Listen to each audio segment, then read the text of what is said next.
Hello everyone, नमस्कार। Partha IAS academy के YouTube channel में आपका ढेर सारा स्वागत है। आज हम बात करने वाले हैं G20 के बारे में। चूँकि यह बहुत ज़्यादा चर्चा में रहा है, इसलिए यह एग्ज़ाम पॉइंट ऑफ व्यू से बहुत ज़्यादा इम्पोर्टेंट हो जाता है। CGPSC, UPSC, CGPSC मेंस की बात करें तो पेपर 2, पेपर 7, इसके अलावा CGPSC और CGWAPM द्वारा ली जाने वाली हर एक वनडे एग्ज़ाम में डेफिनेटली आपको यहाँ से प्रश्न देखने को मिलेंगे। तो शुरू करते हैं G20। वर्ष 2023, महीना सितंबर, तारीख 9 और 10। जब भी भारत में डिप्लोमेसी की बात होगी, इन दो दिनों का जिक्र हमेशा किया जाएगा। इन दो दिनों के दौरान पूरे विश्व की शक्तियों का केंद्र भारत की राजधानी दिल्ली रही। नई दिल्ली में स्थित भारत मंडपम की चकाचौंध पूरी दुनिया ने देखा। तो आइए देखते हैं G20 में हम क्या क्या पढ़ने वाले हैं। तो G20 है क्या, G20 की कौन कौन सी कंट्री मेंबर है, शेरपा क्या होते हैं, कैसे मीटिंग कंडक्ट करते हैं, क्या एजेंडा है और भारत की प्रेसिडेंसी के दौरान कौन कौन से महत्वपूर्ण निर्णय लिए गए। इसके अलावा जो है छत्तीसगढ़ में जो है आपका G20 मीटिंग ऑर्गेनाइज की गई, तो इससे रिलेटेड भी जो फैक्ट्स निकल सकते हैं वो हम देख लेंगे। A to Z इन्फॉर्मेशन आपको इस वीडियो में मिलने जा रहा है। तो शुरू करते हैं G20। सबसे पहले हम यहाँ देखते हैं कि G20 आखिर है क्या। तो G stand for group, 20 numeric depend करता है 20 देशों को, यानी कि 20 देशों के समूह को हम क्या कहते हैं, G20 कहते हैं। लेकिन G20 को समझने से पहले हमें G7 को समझना पड़ेगा। तो G7 को समझने के लिए हम थोड़ा हिस्ट्री में जाएंगे, पीछे जाएंगे। 1970 के आसपास चलिए। G7 क्यों इस्टेब्लिश की गई, उसके पीछे का सबसे बड़ा कारण है ऑयल क्राइसिस, जो कि 1973 को हुआ था। क्यों हुआ था? क्योंकि ओपेक अरब कंट्रीज़ ने ऑयल एम्बार्गो लगा दिया गया था। किसके खिलाफ? तो यूरोपियन कंट्रीज़ और अमेरिका के ऊपर। यूरोपियन कंट्रीज़ और अमेरिका के ऊपर जब प्रतिबंध लगाया गया, सरल शब्दों में मैं आपको कहूँ तो ऑयल देने से मना कर दिया गया था, जिसकी वजह से ऑयल क्राइसिस आ गई थी। तो क्या हालत हो गई थी यूरोपियन कंट्रीज़ की, ये आप जो है इस वीडियो में देख सकते हैं।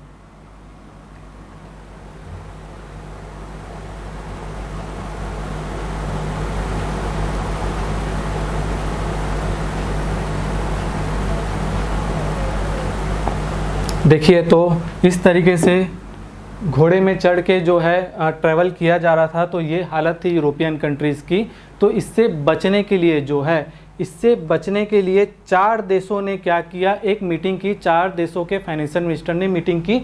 कब मीटिंग की? 1973 में। कौन कौन से देश? जर्मनी, फ्रांस, USA और UK। ठीक, 2 साल बाद जो है 1975 में 2 और कंट्रीज़ इन मीटिंग्स को ज्वाइन करती है। कौन कौन सी कंट्री? जापान और इटली। जापान और इटली के ज्वाइन करते ही जो है यह ग्रुप क्या बन जाता है, G6 बन जाता है। और ऑफिशियली पहली मीटिंग G6 की होती है, कब होती है? 1975 में। 1 साल बाद 1976 को कनाडा भी इस ग्रुप को ज्वाइन करता है और यह ग्रुप बन जाता है G7। क्यों बना? ऑयल क्राइसिस की वजह से बना।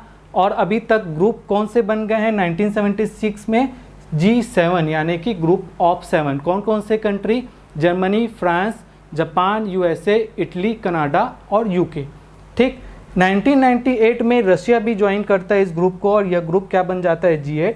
हालांकि 2014 में 2014 में रशिया जो है वो क्रीमिया पे इन्वेड करता है, अटैक करता है, जिसकी वजह से इसे जो है ग्रुप से निकाल दिया जाता है और वापस जो है यह ग्रुप क्या बन जाता है? G7 बन जाता है। ठीक, अभी तक हमने क्या समझा? G7 की हिस्ट्री को समझा कि क्यों G7 बनाया गया। G7 कंट्री बहुत ज़्यादा इंपॉर्टेंट है क्योंकि उस वक्त जो है सबसे ज़्यादा इकोनॉमिकल पावर यह कंट्री होती थी। टॉप मोस्ट इकोनॉमी जो है इनके पास थी। तो G7 जो थी वो डेवलप कंट्रीज़ का एक ग्रुप था जिसे G7 कहा जा रहा था। ठीक है, अब हम समझते हैं G20 को।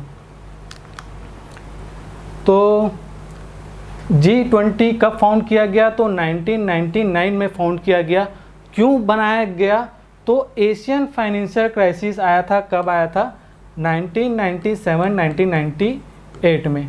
ठीक, इंडोनेशिया, साउथ कोरिया जैसे देशों में, थाईलैंड जैसे देशों में जो है बहुत ज़्यादा आर्थिक संकट आया था, वित्तीय संकट आया था, फाइनेंशियल क्राइसिस आया था। यही कारण है कि G7 कंट्रीज़ के मेंबर को यह लगने लगा कि अब हमें जो है G7 कंट्रीज़ को इसे बड़े लेवल में ले जाने की ज़रूरत है और भी कंट्रीज़ को ऐड करने की ज़रूरत है। जो डेवलपिंग नेशन हैं उन्हें भी हमें जो है इन मीटिंग्स में शामिल करने की ज़रूरत है। तो 1997 में एशियन फाइनेंशियल क्राइसिस आया। कौन कौन सी देश में आया? तो इंडोनेशिया, थाईलैंड जैसे देशों में आया, साउथ कोरिया जैसे देशों में आया। 1998 में रसिया भी फाइनेंशियल क्राइसिस फेस कर रहा था। यही कारण है कि 1999 में जो है G20 को इस्टेब्लिश किया गया। ठीक है, कौन कौन से देश ऐड किए गए इसे हम देखते हैं। तो कौन कौन से देश ऐड किए गए? तो सबसे पहले तो आप ये G7 समझ लो, G7 नेशन की कंट्री, फिर रसिया, G8 हो गया है। हालांकि G8 जो है बाद में G7 बन जाता है, लेकिन अभी G8। ठीक, इसके अलावा 12 देशों को ऐड किया गया जो कि डेवलपिंग नेशन थे। ठीक, कौन कौन से 12 देश थे ये हम समझते हैं। तो सबसे पहले ये देखा गया कि ऐसी कंट्री जो ट्रेड में बहुत ज़्यादा कंट्रीब्यूट करती है, जो बहुत अच्छी डेवलपिंग नेशन है, बड़ी कंट्री है, पॉपुलेशन अच्छा है, उन कंट्रीज़ को सबसे पहले ऐड किया गया। तो कौन कौन से देश आ गए? इंडिया आ गए, चाइना आ गए, साउथ अफ्रीका आ गया, ब्राज़ील आ गया। उसके बाद ये देखा गया कि रीजन को देखा गया, ऐसा क्षेत्र जहाँ से हमने कोई देश को अभी पार्टिसिपेट नहीं करवाया है। तो जैसे ओशिनिया से इन्होंने क्या ले लिया? ऑस्ट्रेलिया ले लिया, साउथ कोरिया ले लिया। ठीक है, मिडिल ईस्ट से क्या ले लिया? सऊदी अरब ले लिए, तुर्की को दे दिया गया, और आपका नॉर्थ अमेरिका से मैक्सिको को, साउथ अमेरिका से अर्जेंटीना को। ठीक है, ताकि किसी भी कोने से कोई इम्पोर्टेंट देश छूट ना जाए, तो सभी को प्रतिनिधित्व G20 में दिया गया है। ठीक, तो वापस चलते हैं कि इसकी इम्पोर्टेंस क्या है, सिग्निफिकेंस क्या है, क्यों G20 इतना ज़्यादा महत्वपूर्ण हो जाता है। तो 85% कॉम्प्राइज करता है क्या? ग्लोबल GDP का। 75% कंसिस्ट करता है क्या? ग्लोबल ट्रेड का।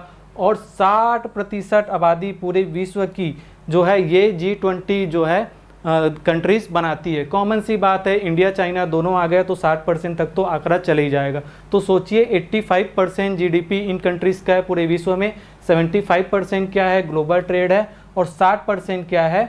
ग्लोबल पॉपुलेशन कंसिस्ट करती है पूरे विश्व की। तो बहुत ज़्यादा इम्पोर्टेंट हो जाता है, इसलिए G20 जो है इतना महत्व रखता है पूरे विश्व के लिए। ठीक, अब हम देखते हैं 1999 में G20 बना, ये हमने डिस्कस कर लिया था। क्यों बना? क्योंकि एशियन फाइनेंशियल क्राइसिस आया था। 1999 से जो है फाइनेंस मिनिस्टर, उन 20 देशों के फाइनेंस मिनिस्टर और सेंट्रल बैंक के गवर्नर, यानी कि जैसे हमारा सेंट्रल बैंक क्या हुआ? RBI हुई, तो RBI के गवर्नर और फाइनेंस मिनिस्टर जो हैं लगातार मीटिंग कर रहे थे। क्यों कर रहे थे? डिस्कस करने के लिए, ग्लोबल इकोनॉमी और फाइनेंशियल इश्यूज़ को डिस्कस करने के लिए। तब तक यह चलते रहा जब तक साल 2008 नहीं आ गया। 2007-8 में क्या हुआ था? पूरा ग्लोबल फाइनेंशियल क्राइसिस, पूरा विश्व जो है लगभग जो है मंदी के दौर से गुजर रहा था। यही कारण है कि G20 कंट्रीज़ के मेंबर्स को यह एहसास हुआ कि अब हमें इसे जो है बड़े लेवल में ले जाने की ज़रूरत है, अपग्रेड करने की ज़रूरत है, हाई लेवल मीटिंग करने की ज़रूरत है। तो अब हम क्या करेंगे? जो स्टेट ऑफ हेड्स हैं, हेड ऑफ द स्टेट हैं, जैसे प्रेसिडेंट हो गए, प्राइम मिनिस्टर हो गए, अब क्या करेंगे? हर साल एनुअल मीटिंग करेंगे, जिसे क्या कहा जाएगा? समिट कहा जाएगा। ठीक है, समिट का मतलब हुआ एपेक्स, शिखर, इसलिए हम G20 का शिखर सम्मेलन कहते हैं। शिखर माने सबसे ऊपर, यानी सबसे उच्च लेवल का जो रिप्रेजेंटेटिव कौन हो सकता है? हेड ऑफ द स्टेट हो सकता है, प्रेसिडेंट या प्राइम मिनिस्टर। वो क्या करेंगे? एनुअली मीटिंग करेंगे। तो पहला एनुअल मीटिंग ऑर्गेनाइज किया गया, कहाँ किया गया? तो वाशिंगटन DC अमेरिका में। ये क्वेश्चन आपका एक फैक्ट बन सकता है कि पहला G20 समिट कहाँ ऑर्गेनाइज किया गया था? तो अमेरिका में किया गया था, वाशिंगटन DC में किया गया था। USA ऑलरेडी G7 का भी सदस्य रह चुका है, G20 का फाउंडर मेंबर भी है। और अमेरिका जो है रेसिजन फेस कर रहा था। उस समय प्रेसिडेंट जो थे जॉर्ज बुश थे, जिन्होंने एडमिट किया था कि हाँ हम मंदी में हैं। तो इसे बाहर आने के लिए हाई लेवल मीटिंग की बात की गई हर साल। तो कहाँ ऑर्गेनाइज किया गया? वाशिंगटन DC अमेरिका में। ठीक, एक प्रश्न यहाँ पे ये भी बन सकता है कि इंडिया कब से मेंबर है, तो 1999 जब से G20 स्टेब्लिश हुआ है तब से इंडिया G20 का मेंबर है। एक फैक्ट यहाँ से निकला, सबसे पहला G20 समिट कहाँ ऑर्गेनाइज हुआ था, तो वाशिंगटन DC अमेरिका में हुआ था, जो कि अमेरिका की राजधानी है। ठीक, अगला देखते हैं हम कि भैया इनकी कार्य प्रणाली क्या है, ये किस तरीके से फंक्शन करते हैं, किस तरीके से वर्किंग करते हैं, कौन, G20। तो सबसे पहले आप यह समझ लीजिए कि इसका कोई हेडक्वार्टर नहीं है, ये क्या करता है, रोटेटिंग बेस में चलता है। इसकी जो अध्यक्षता है, जो प्रेसिडेंसी है, वो हर साल अलग अलग देशों को दी जाती है, तो रोटेटिंग बेस में जो है G20 काम करता है। ये फैक्ट आपके लिए नया हो सकता है कि इंडिया जो है ग्रुप 2 का मेंबर है। G20 को 5 ग्रुप में बांटा गया है, तो इंडिया किसका मेंबर है, ग्रुप 2 का मेंबर है। किन देशों के साथ, तो रसिया, साउथ अफ्रीका और तुर्की के साथ। ठीक है, ये आपको याद रखना है। अगला मैंने आपको बताया कि G20 की जो प्रेसिडेंसी है, जो अध्यक्षता है, वो रोटेशन बेस में चलती है, तो वो कंटिन्यूटी में बनी रहे, यानी किसी प्रकार की बाधाएं ना आए, इसीलिए एक सिस्टम बनाया गया जिसे कहा जाता है ट्रॉयका सिस्टम। ठीक, ट्रॉयका सिस्टम क्या होता है, तो 17वां जो है शिखर समिट कहाँ ऑर्गेनाइज किया गया था, 2022 में इंडोनेशिया के बाली में। ठीक, तो ये एक ट्रॉयका का एक पार्ट हो गया। दूसरा जो करंट जो प्रेसिडेंट है, जो अध्यक्षता जो देश कर रहा है, उसे कहा जाता है, इंडिया ने था 2023 में न्यू दिल्ली में हुआ। अब अगले साल जो देश करेगा वो करेगा ब्राज़ील, कहाँ होगा, तो रियो डी जेनेरियो में होगा। कब होगा, 2024 में। तो ये 3 देश मिलके क्या बनाते हैं, ट्रॉयका बनाते हैं, ताकि कंटिन्यूटी बनी रहे, डिसकंटिन्यूटी ना हो। ठीक है, तो ब्राज़ील करेगा। अब क्या होगा, जब हम 2024 में आएंगे तो ब्राज़ील यहाँ पे आ जाएगा, इंडिया यहाँ पे आ जाएगा, और 2025 में जो देश को प्रेसिडेंसी मिलेगी वो यहाँ पे आ जाएगा। तो ट्रॉयका सिस्टम समझ में आया, बहुत ज़्यादा इंपॉर्टेंट है G20 प्रेसिडेंसी का ट्रॉयका सिस्टम। ठीक है, एक इन्फॉर्मेशन मैं आपको और दे रहा हूँ, बहुत ज़्यादा इंपॉर्टेंट है इसकी वर्किंग में।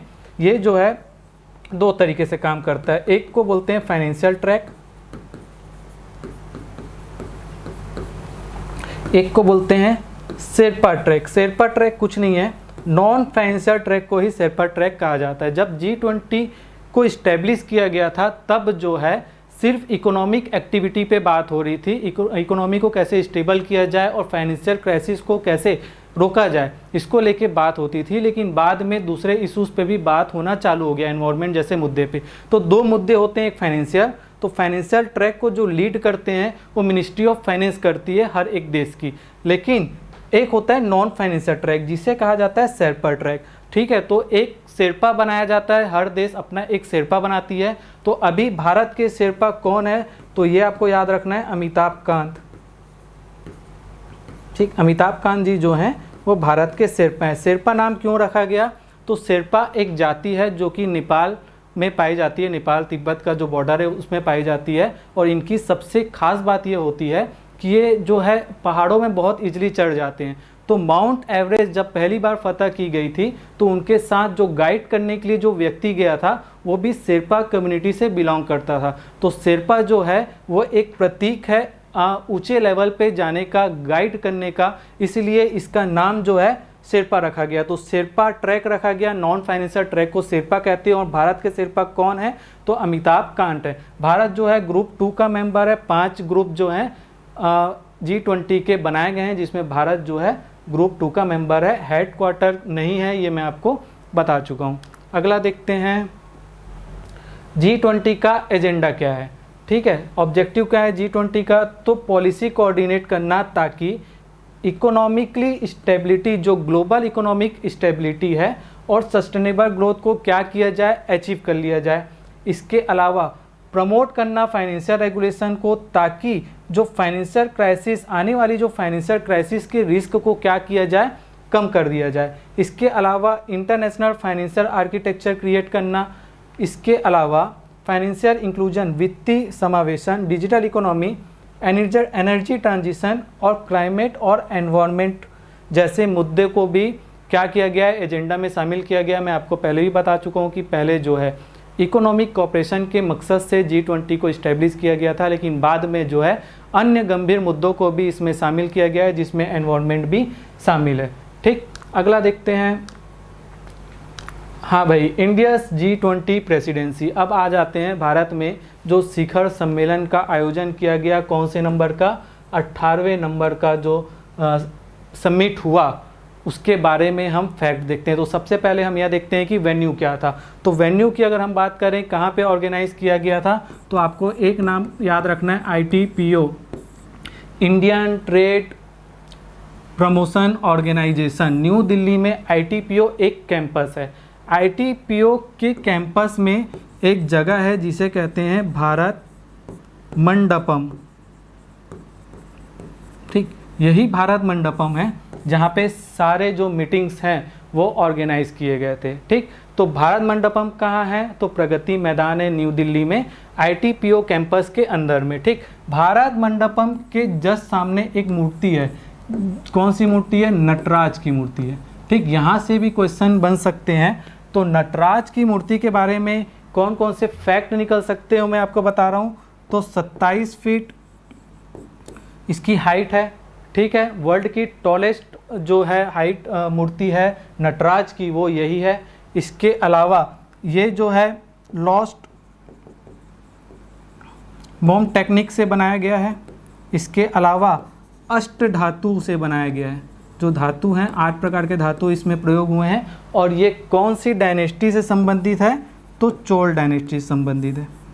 ठीक है, तो नटराज से रिलेटेड क्या क्या फैक्ट निकल सकते हैं वो मैंने आपको बता दिया है कि अष्ट धातु से बना गया है और चोल डायनेस्टी से संबंधित है। इसके अलावा आप ये याद रख लो कि ये शिव जी की प्रतिमा है, शिव जी की तांडव वाली प्रतिमा है, यानी कि डांस फॉर्म वाली मूर्ति है। ठीक, अगला देखते हैं G20 leaders new Delhi declaration. जो डिक्लेरेशन किया गया उसे जो नाम दिया गया वो क्या दिया गया, न्यू दिल्ली डिक्लेरेशन दिया गया। तो यहाँ से प्रश्न जो बन सकता है वो ये बन सकता है कि न्यू दिल्ली डिक्लेरेशन का संबंध किससे है, तो ऑप्शन होगा G20। तो आपको याद रखना है कि G20 leaders new Delhi declaration इसका नाम दिया गया। ठीक है, लोगों से क्या क्या क्वेश्चंस बन सकते हैं तो मैं आपको बताऊं।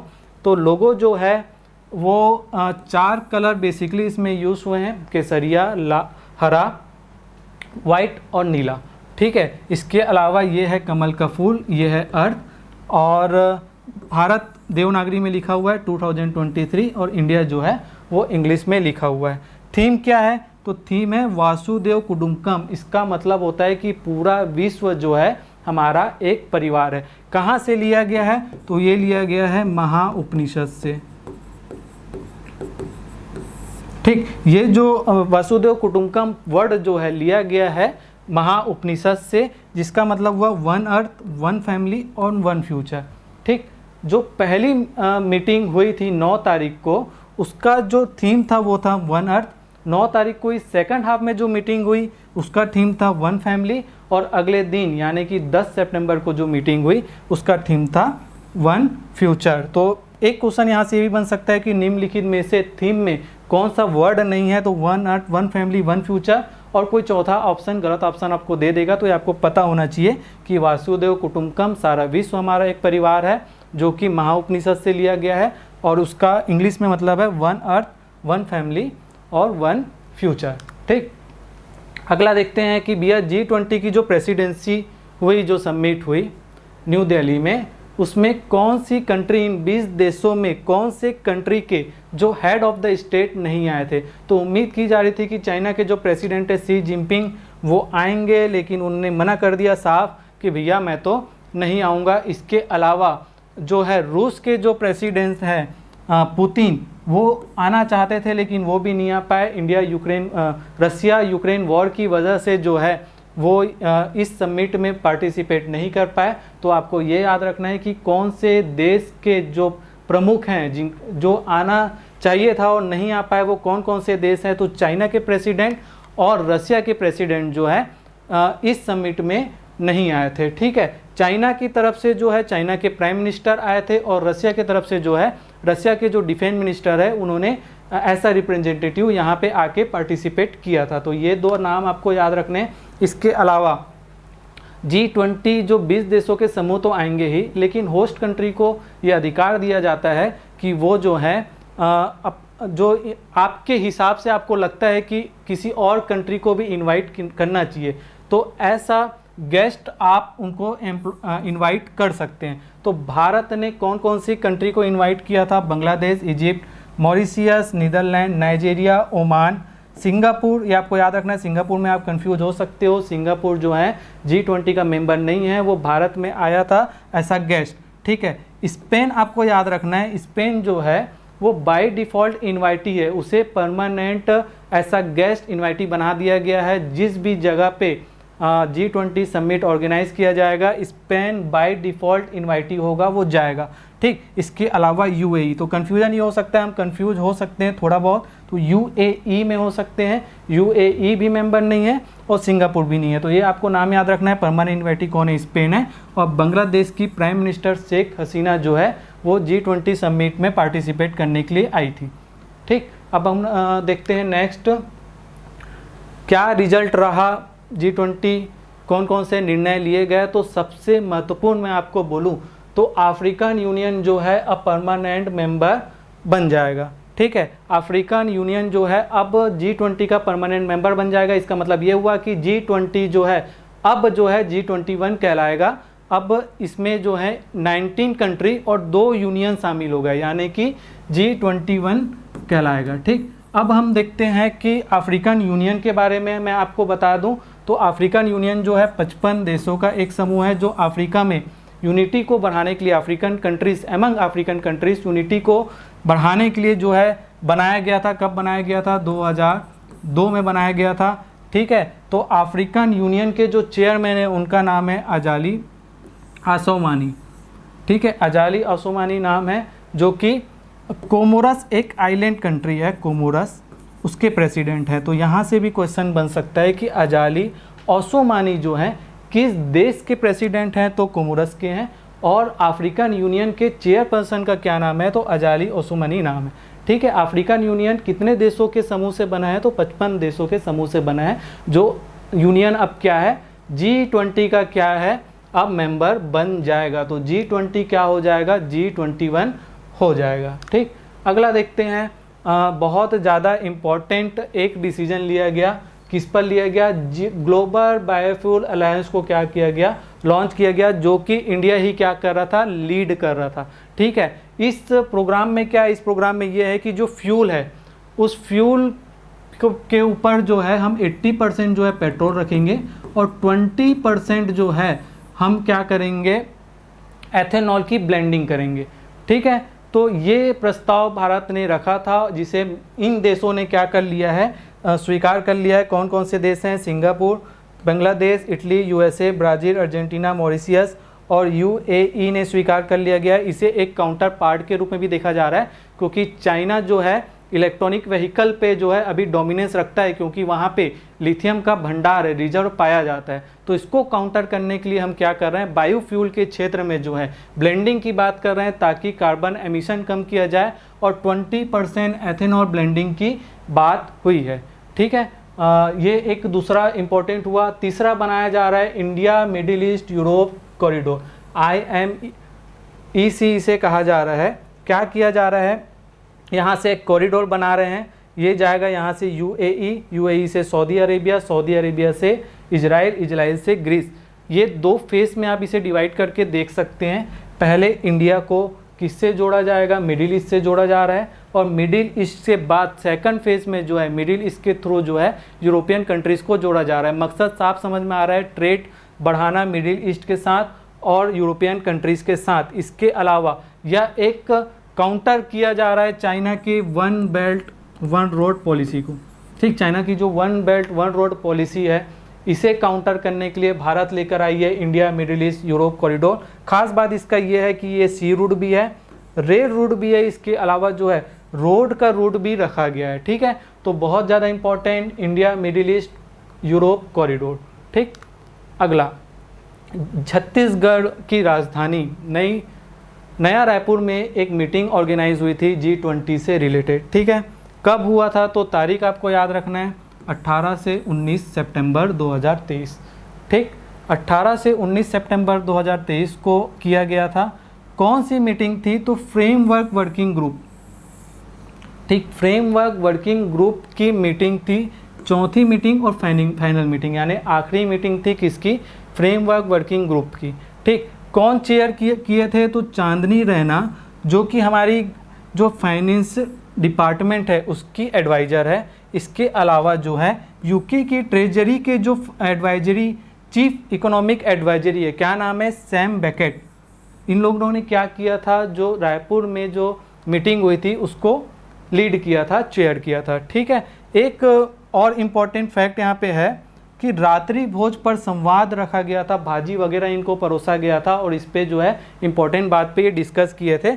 तो ये आप ऐसा अगर क्वेश्चन बन गया कि रात्रि भोज पर संवाद का संबंध किससे है, तो G20 के डिनर से है। ठीक है, इसका मतलब क्या हुआ, कन्वर्सेशन फॉर डिनर। ठीक, आपको एक फैक्ट और याद रखना है कि भारत को प्रेसिडेंसी कब से कब तक दी गई थी, तो 1 दिसंबर 2022 से 30 नवंबर 2023 तक जो है भारत जो है G20 का क्या है, प्रेसिडेंट है, जब तक भारत क्या है, अध्यक्षता करेगा G20 प्रेसिडेंसी की। ठीक है, न्यू दिल्ली में मीटिंग कब हुआ, तो 9 और 10 दिसंबर को हुआ, और हमारी कल्चरल डाइवर्सिफाई को शो करने के लिए अलग अलग सिटी में जो है अलग अलग लेवल की अलग अलग डिपार्टमेंट की मीटिंग रखी गई थी। उसमें से एक मीटिंग था छत्तीसगढ़ नया रायपुर में जो मे फेयर रिजॉर्ट है वहाँ पे मीटिंग रखा गया था, जिसमें फिर से मैं आपको बता रहा हूँ फ्रेमवर्क कमेटी ग्रुप की मीटिंग रखी गई थी, जो कि चौथी मीटिंग थी और फाइनल मीटिंग थी इस वर्किंग ग्रुप की।